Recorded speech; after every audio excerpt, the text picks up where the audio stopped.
The first thing you would notice is the smell. Wood smoke drifting up the slope, and underneath it, the sour tang of goat. You are standing on a bare hilltop somewhere in the highlands of Canaan, a little over 3,000 years ago. Below you, terraced fields cling to the hillside like steps cut for giants. There is no city wall here, no king, no army on the horizon coming to protect you. If a raiding party crests that ridge tonight, the only thing standing between your family and a blade is your own two hands. This was supposed to be the promised land, milk and honey, rest after generations of wandering. At least that is what it was supposed to be.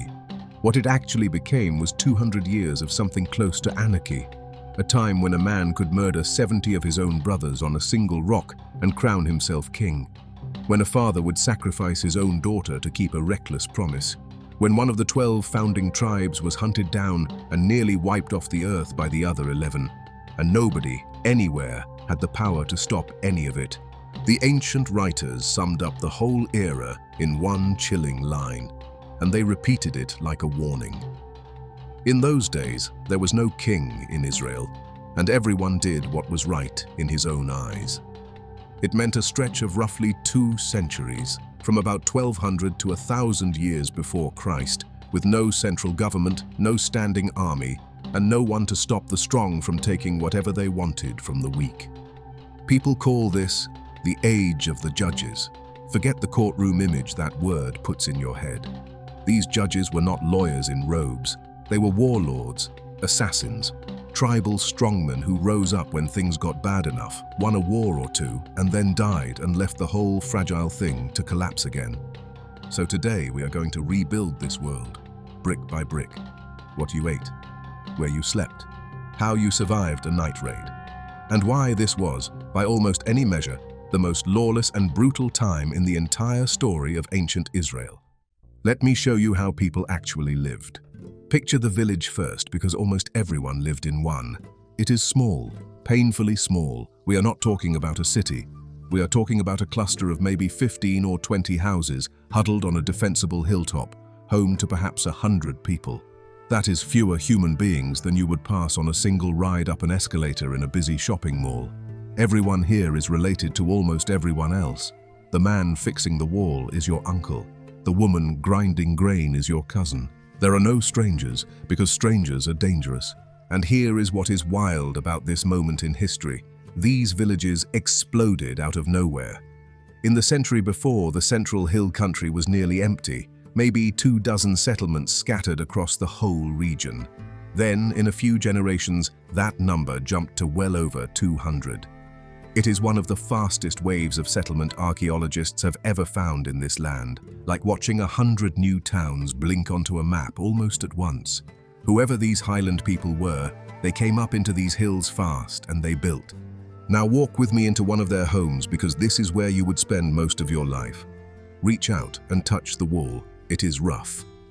Fieldstones stacked at the base, mud brick above, the whole thing plastered with mud and straw that crumbles a little under your fingers.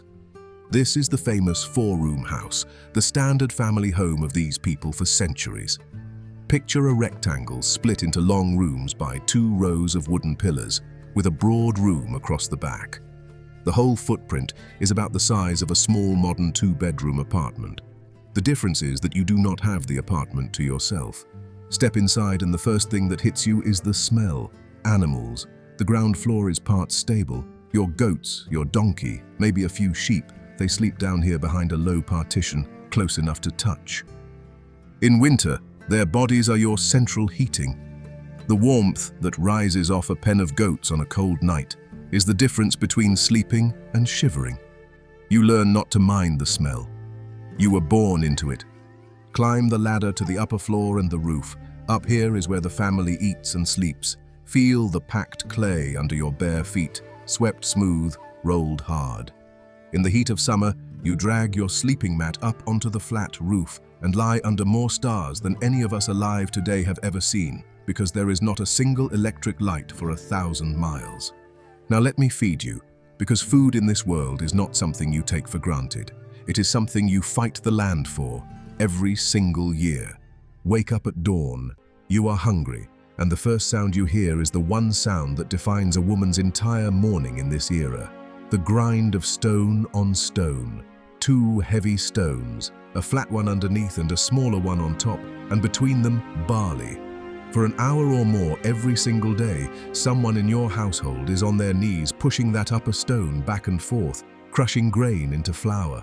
Your teeth, by the way, will be worn down to stubs by the time you are 40, because tiny flecks of that grinding stone end up in every loaf you ever eat. Smell the bread now. Flat rounds of barley dough slapped onto the side of a clay oven sunk into the courtyard floor, the dome of it glowing with the heat of dried dung and brushwood. Bread is not a side dish here. Bread is the meal. It is most of your calories, day after day, year after year.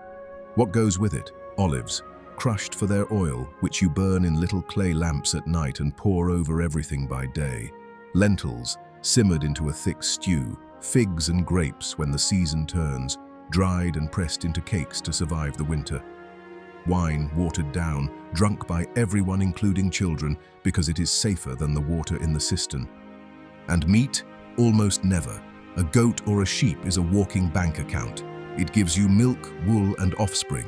You do not eat your bank account on a Tuesday. Meat shows up at a wedding, at a sacrifice, when an honored guest arrives. The taste of roasted lamb is tied, in your mind, to the biggest moments of your life. One thing you will never taste, though, is pork. Dig through the bones in these highland villages, and you find sheep, goats, cattle. You almost never find a pig. Whoever these people were, they had already drawn a hard line around what they would and would not eat, and that line ran right through the dinner table. Now, feel the thirst. This is the thing that nearly killed the dream of settling these hills. Up here, away from the rivers and the big springs, water is the enemy you cannot stab. So these people did something clever. They dug pits into the bedrock, lined them with a layer of waterproof plaster, and caught the winter rains. A cistern. It meant, for the first time, you could live on a dry hilltop far from any stream, as long as you guarded that water like treasure.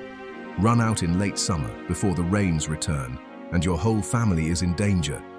So you ration it. You taste it going stale and green by August. You pray for the autumn storms the way a farmer in a drought prays today. But survival was not only about food and water. Look down at what you are wearing. Feel the cloth between your fingers. It is wool, and it is rough, heavier and scratchier than anything hanging in your closet today. Almost everything you wear in this world started its life on the back of one of your own sheep. And turning that sheep into a tunic is one of the great unending labors of every household, work that falls almost entirely on the women. Watch a woman's hands for a moment, because they are never still. Even walking to the spring, even talking with a neighbor she is spinning. A simple wooden stick weighted with a small disc of clay or stone twirls at the end of a thread while her fingers feed in raw wool. Spin, twist, wind, over and over for hours that stretch into years. Archaeologists dig up those little clay spindle weights and loom weights by the hundreds because this was the soundtrack of daily life, the quiet hum of thread being made in every house in the village. Now, picture the loom itself. It leans against the wall like a tall wooden frame, and from the top hang rows of threads, each one pulled tight by a clay weight dangling at the bottom. The weaver stands. She does not sit, lifting and crossing the threads by hand, packing each new row upward. Listen to it. The soft clack of those clay weights knocking together is the sound of a home at work. And feel what that labor actually costs. A single garment, from raw fleece to finished cloth, could swallow weeks of a woman's time. Weeks. Today you can buy a shirt for the price of a sandwich and toss it the moment it tears. In this world, one tunic might take longer to make than a modern worker spends earning a full month's pay, and you would wear it until it fell apart, then patch it, then cut it down for a child. Most families owned only a tiny handful of garments in an entire lifetime. Wealth was not a closet full of clothes. Wealth was color because dye was rare and expensive, and a plain, undyed brown tunic marked you as exactly what almost everyone was: ordinary. But the heaviest weight a woman carried was not the wool, it was the children.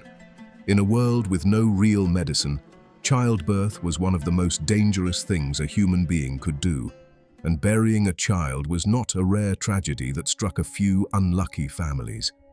It touched almost every home. By some estimates, as many as 1 in 2 children never lived to grow up. Picture that. Half the small faces around the cooking fire might not see adulthood. A woman's whole standing here, her security, her future, rested on surviving childbirth again and again and raising sons who lived. That is the quiet, grinding reality underneath all the war stories you are about to hear. Life in these hills was fragile in a way that is genuinely hard for us to feel today. This is the daily reality. Grinding work, thin margins, and the constant low hum of fear. Because all of it, the house, the grain, the water, the animals, could be taken from you in a single night. And that brings us to the engine that drove this entire age, the reason it earned its reputation for chaos. The ancient writers describe it as a wheel that turns over and over and never stops. It goes like this. The people get comfortable, they drift, they forget, they start worshipping the gods of their neighbors. So an enemy rises up and crushes them. Moabites, Midianite raiders on camels, Canaanite kings with iron chariots. Year after year, these oppressors strip the land bare until the people are hiding in caves, harvesting their grain in secret. Then, broken, they cry out for help. And a deliverer appears, a judge. One person, usually from nowhere, who rallies the tribes, wins an impossible victory, and buys the land a few decades of peace. Then that judge dies, and the wheel turns again, straight back into ruin. That is the rhythm of this era. Comfort, collapse, a hero, peace, and then collapse all over again, each time arguably worse than the last. And the heroes themselves, they get stranger and darker the deeper you go. Let me introduce you to a few of them, because they tell you everything about what kind of world this was. Sit down on a cold stone floor in a Moabite palace, because the first one is an assassination and you have a front row seat. A king named Eglon has been bleeding Israel dry for 18 years. The text says he was an extremely fat man, and it tells you that detail for a reason. A man named Ehud comes to him bearing tribute, the heavy payment a conquered people owe their master. But Ehud is left-handed, and he has strapped a short, two-edged dagger about the length of your own forearm to his right thigh, the side no guard ever checks. He says he has a secret message for the king. The room is cleared. They are alone in the cool upper chamber. Feel the moment. Ehud says, "I have a message from God for you." The king rises, and Ehud drives that blade in so hard that the handle disappears after it and the fat closes over it. Then he calmly locks the doors and walks out. The guards wait outside for hours, too embarrassed to interrupt their king, assuming he is relieving himself. By the time they break the doors down, Ehud is long gone, and a revolt is already burning. That is the tone of this book. It is intimate, it is grim, and it does not look away. But the next deliverer is the one that should make you rethink everything you assume about who held power in this world. Stand in the heat of the Jezreel Valley now, and look across at the thing the people of Israel feared most. Iron chariots. 900 of them, according to the story, under a Canaanite commander named Sisera. 900 chariots in this age is a weapon on the scale of a tank battalion against people armed with farm tools. The Israelites had nothing that could meet that on open ground. The one rallying them is not a warlord, it is a woman. Deborah, who the text calls a prophet, the only judge who actually sits and settles disputes the way you would expect a judge to. She summons a general named Barak and tells him to march. He refuses to go unless she comes with him. So she goes. And when a sudden storm turns the valley floor to mud and bogs down those 900 chariots, the iron advantage becomes an iron trap.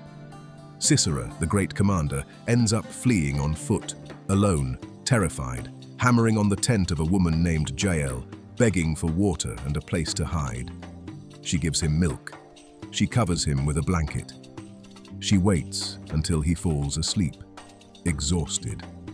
And then she takes a tent peg and a workman's hammer, the most ordinary tools in her household, and she drives the peg straight through his skull into the ground.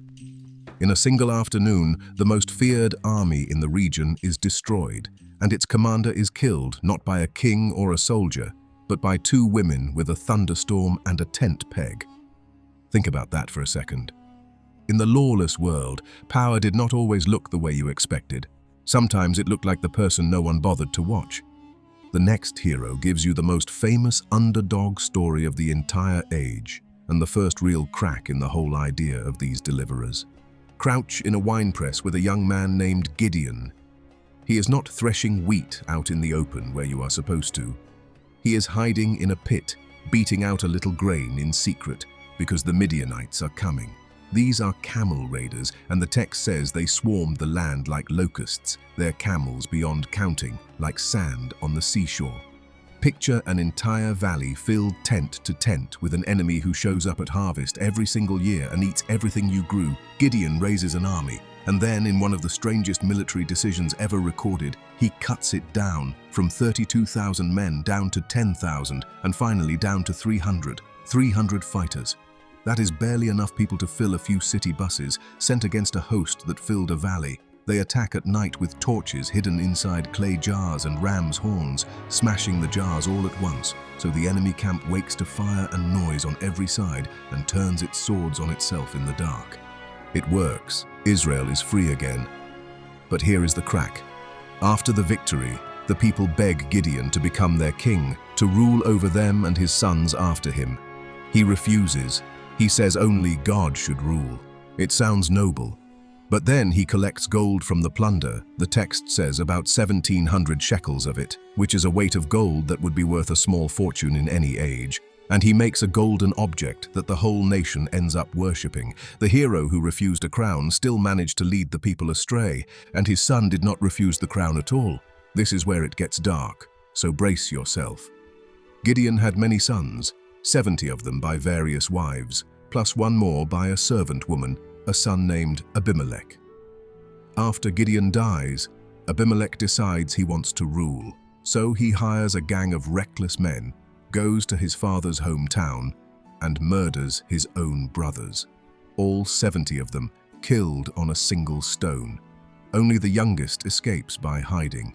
Abimelech crowns himself, the first man in this story to grab a kingship by force, and he rules through fear for 3 years before the whole region rises against him.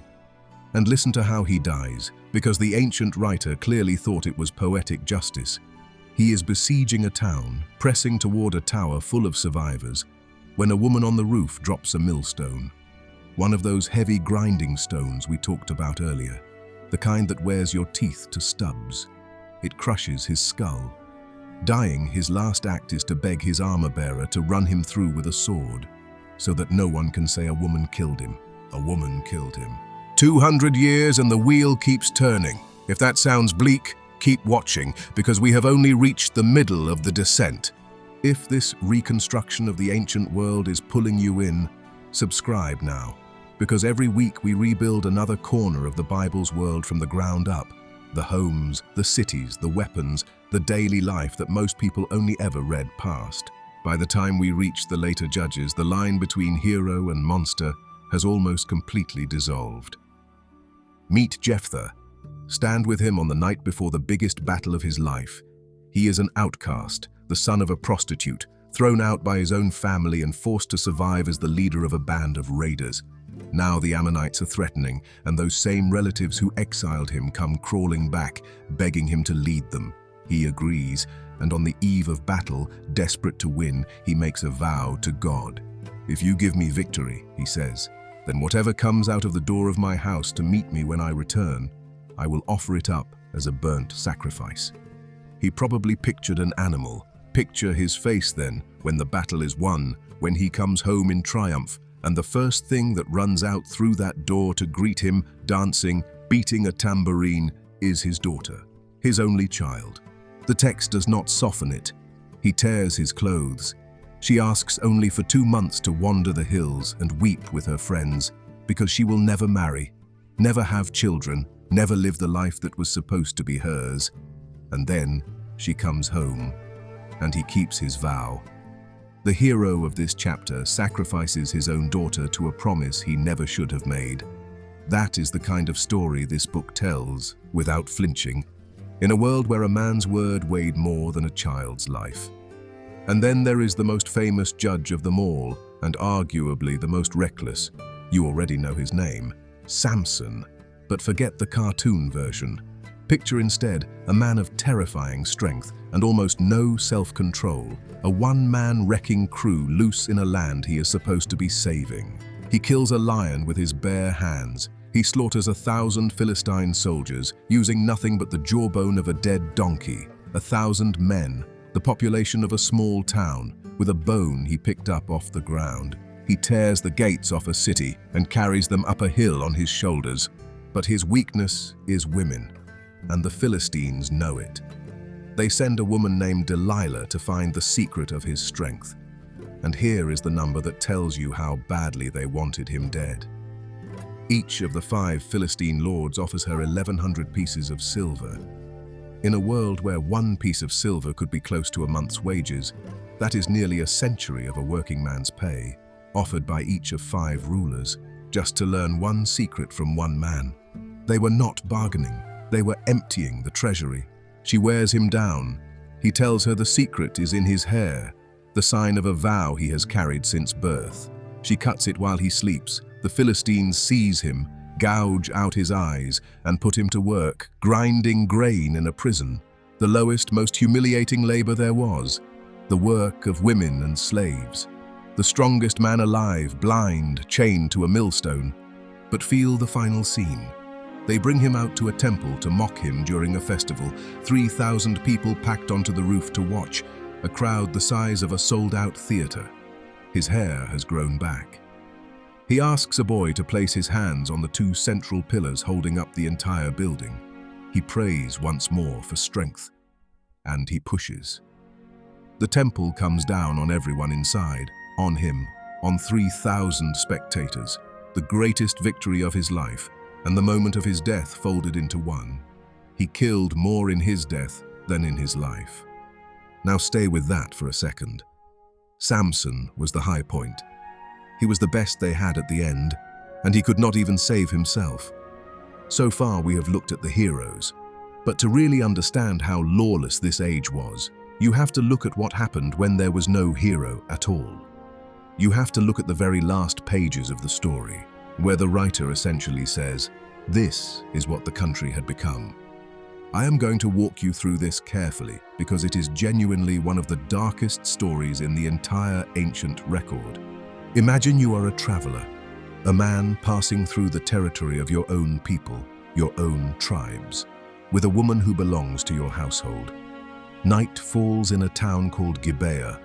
No one will take you in, which already tells you something about how hospitality, the one rule everyone in this world was supposed to honor, had broken down.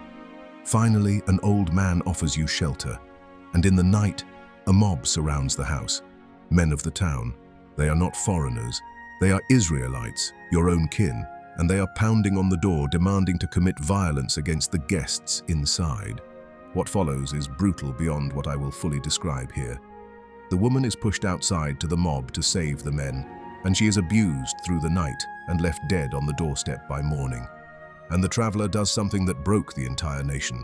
He cuts her body into 12 pieces and sends one piece to each of the 12 tribes of Israel, a horror delivered to every corner of the land, as if to say, look what we have become. There is no king, there is no law, this is who we are now. And the tribes do respond. They gather an army to punish the town and the tribe that protected it, the tribe of Benjamin. The numbers the text gives are staggering. 400,000 swordsmen mustering against their own brothers, a force the size of a major modern city turning out for war. Now, plenty of historians doubt that figure was ever meant to be counted literally. It may simply be the ancient way of saying the entire nation showed up. But whether the real number was 400,000 or a fraction of it, the horror the writer is pointing at lands the same way. Israel aimed its full war machine at one of its own. Among the Benjamites are 700 elite left-handed slingers, men who, the writer says, could sling a stone at a single hair and not miss, ancient snipers in a civil war. What happens is a slaughter. Israelites killing Israelites for days. Tens of thousands dead on both sides. And by the end, the entire tribe of Benjamin, one of the 12 founding families of the nation, has been reduced to 600 surviving men hiding on a rock. 600 people. That is an entire tribe shrunk down to fewer than the staff of a single large supermarket. They nearly wiped one of their own 12 tribes off the face of the earth over a single night in a single town. And the writer ends the whole book by repeating that line one final time, almost like an exhausted shrug. In those days, there was no king in Israel. Everyone did what was right in his own eyes. So why did it finally end? Step back and look at the bigger map. Because while all of this internal chaos was raging, something was closing in from the coast. The Philistines. These were not just another band of raiders. They were part of a wave of seafaring peoples who arrived on these shores around 1175 before Christ, settling 5 powerful cities along the coastal plain and pressing inland with a discipline and a technology the highland villagers could not match. And their biggest edge was metal. Feel the difference in your hand. For most of this age, your tools and your weapons are bronze, an alloy that is soft enough to bend and dull. The Philistines worked iron, harder, sharper, deadlier. The ancient record claims they kept such a tight grip on metalworking that Israelites had to go down to Philistine smiths just to sharpen their plowshares and axes, paying for the privilege because there was barely a blacksmith to be found in the whole land. Imagine an enemy controlling not just the better weapons, but the only place you can even get your farm tools repaired. That is a stranglehold on a civilization. Squeezed between their own endless infighting and an organized enemy with superior weapons, the people finally broke. They went to the last great judge, an old prophet named Samuel, and they made a demand that changed everything. Give us a king. Give us one ruler like all the other nations have, someone to lead us out to battle. Samuel warned them what a king would cost. He told them a king would take their sons for his armies and their daughters for his palace and 1/10 of everything they owned. They did not care. They were done living in a world where everyone did what was right in his own eyes, because everyone doing what was right in his own eyes had nearly destroyed them. And so the age of the judges ended the only way it could. Not with another hero, but with the people themselves begging for the one thing they had resisted for 200 years, a crown. Go back to that hilltop where we started. The wind, the wood smoke, the terraced fields, the family asleep above the animals in their 4-room house. That world was about to be swept into something new, an age of kings, of a united nation, of palaces and a temple and the names you know best. But all of it, every bit of it, was built on top of these 2 violent, lawless, desperate centuries. The kings rose precisely because the chaos got that bad. In those days, there was no king in Israel. By the end, that was no longer a description. It was a wound the whole nation was finally desperate to heal. Here is what happens next. Those 5 Philistine cities we just talked about, the ones with the iron and the discipline, were home to the most feared warriors in the region. And in one of them, a city called Gath, lived a man who would one day step into a valley, look at the entire army of Israel, and dare any single one of them to fight him. Next time, we are going to rebuild Gath stone by stone, walk through a Philistine house, pick up their weapons, and step inside the world that produced the giant who terrified a nation. That video is coming, so subscribe now and you will not miss the day a shepherd boy walked into that valley to face him.